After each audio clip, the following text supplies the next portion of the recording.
Okay, so that is just the phases of how the banana zone tends to play out. You tend to get the first spurt.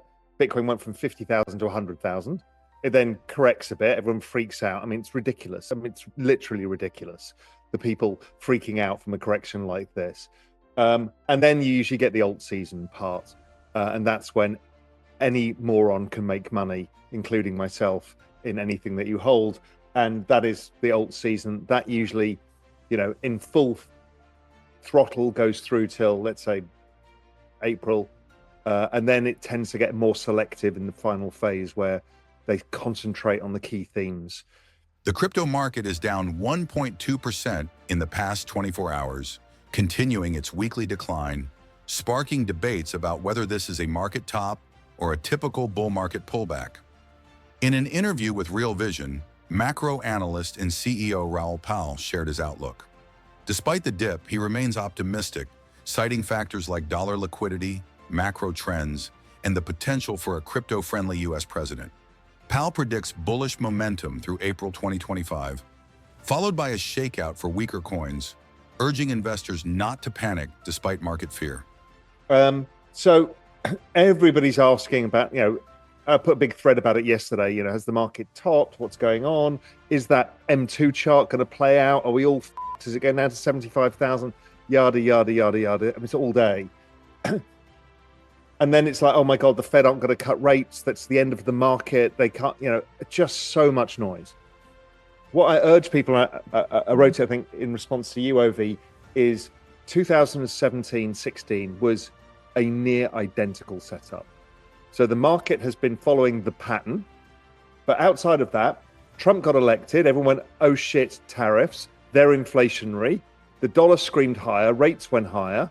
And then what happened was Trump came in and said, we need to get a lower dollar. Scott Bessent's already talked about it. The other guys coming in as the Economic Council guys already talked about the dollar being a problem. So I think they're using the dollar as the stick and will then offer it as the carrot to the Chinese, the Canadians, the Europeans, and everybody else, which is, if you agree a trade deal with us, we will help lower the dollar. The dollar is a function of liquidity, which is why rates are so bad as well. There's actually not enough liquidity in the system. And I think that's sort of somewhat purposeful overall. But if we go back to 2017, and we had that setup of the dollar turning over and then rates actually came down for the rest of the year. The other thing, the Fed were raising rates all of 2017 and crypto went up. Yeah. US M2 went down. So all of the things you would be looking for, they were all in reverse. So what really was happening in 2017 was China had been beaten up by the strong dollar in 2015, 2016, and their economy was super slow. China increased the balance sheet and the Fed lowered the dollar. The Europeans did some QE and the UK did some QE. We got a near identical setup. The market is over extrapolating tariffs and fears. Whatever rates do is irrelevant. It's what global money supply does. Not global money supply, global liquidity does going forwards. We know back in 2017, the Treasury drained the TGA for the same reason. I mean, it's like literally everything is an exact rerun of what happened. So look, I don't expect an exact rerun this time, but probabilistically speaking, there's nothing to be concerned over. Now, when we looked at that big M2 drop last time around, and this time around, it leads by about 12 weeks. So last time around, we had an identical M2 drop. You can see it. I don't know if you can share that chart you're looking at now after that one. This one shows the near identical pattern in M2 back then versus now. What happened was the dollar weakened, global M2 went up. What also happened is the NASDAQ had a similar correction, crypto very similar. And what crypto did was didn't follow M2 going forwards because it starts to decouple as the bull market takes place. And what happened was it did an 8-day correction and did negative 35%. This time it feels like it's slightly more sideways. Whether it goes a bit lower or not doesn't really matter. But the point being, you're looking for the bottom as opposed to a sharp acceleration from here. But either way, it's over pretty quickly. And then what happened last time around is the moment Bitcoin hit a low, alts took off. And so that's my general thesis on all of this right now. This is pretty much playing out exactly as I've been expecting it to play out. And whether that's in liquidity terms, because it's a rerun, because we've got this debt cycle, it's the same bloody thing, right?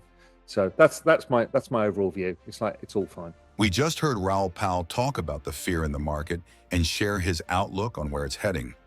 In the next part of the interview, Raoul discusses the current state of the business cycle and explains why he believes this is another sign that the crypto market hasn't reached its peak.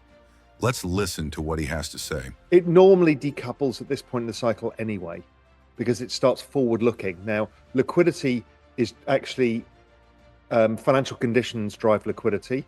And so crypto has been following financial conditions. So it suggests that liquidity comes back.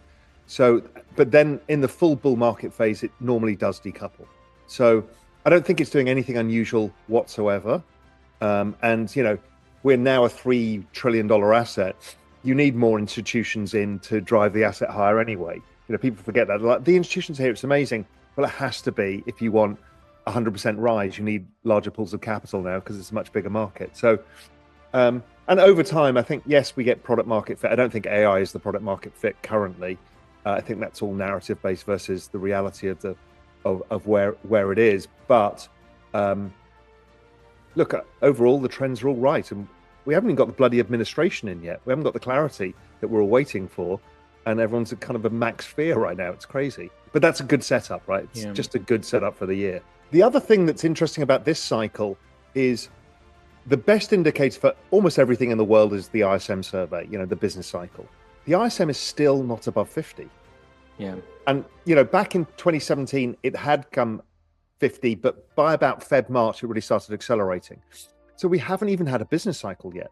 Now, what's interesting is the best indicator of when you should be looking for a top in crypto is when the ISM is peaking, because that's when liquidity starts changing. Now, that happened really early in 2021 because of the pandemic.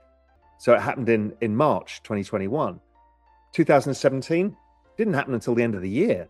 I think because ISM has been so low this year, there's a chance that this thing doesn't peak until Q1 2026.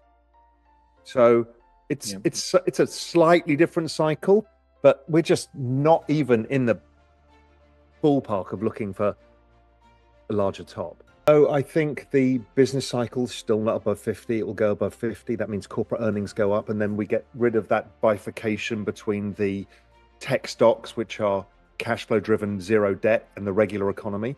That gap closes because earnings grow. Earnings grow, household earnings grow. Household earnings grow, investment goes into markets. So that virtuous cycle is all the same cycle across all assets.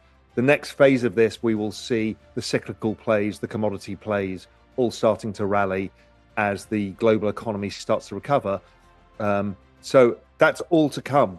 The ISM is still below 50.